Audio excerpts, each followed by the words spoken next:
Those colors sure are everywhere. I bet that's part of the Region 10 Education Service Center's brand identity. The set of designs and colors that designers use to make their stuff feel like it's all coming from the same place. If I were a designer, I'd probably just pick colors randomly. Do they do that? It's definitely not random. First off, let's take a closer look at the colors themselves.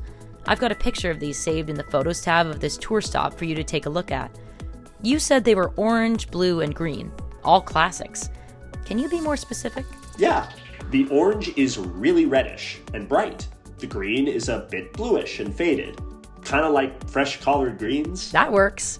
And the blue? Really dark, like jeans at night, and almost a little purpley. Great descriptions. Let's see where those colors fall on a color wheel. It's a useful tool for artists, and guess what? You can also think of it as a mathematical or scientific model.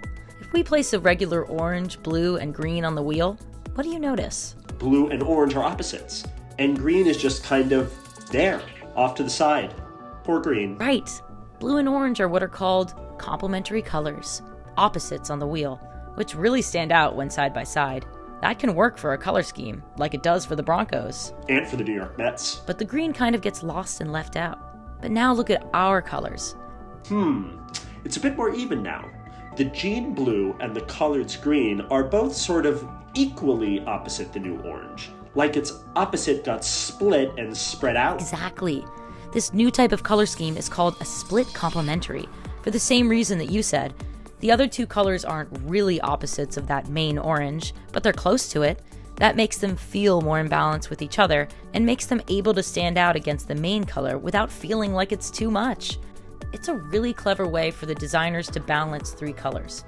You've got one strong one, orange, on one side of the fence, and then two similar ones that together are close to the opposite side of the fence. It's like a tug of war between one huge dog and two little dogs. So you can put them together in the design to create a strong visual energy. So it looks like they use the orange as a base color throughout most spaces in the building. Well, in the lobby, there's all the stone and wood.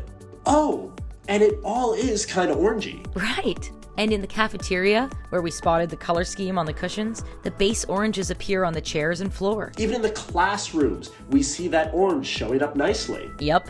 Having a base color and a color scheme to refer back to make the whole building feel like it's all one big design. Wow, I love it when art and STEM work together. It's like bacon and eggs, or soap and water. It's like orange and blue.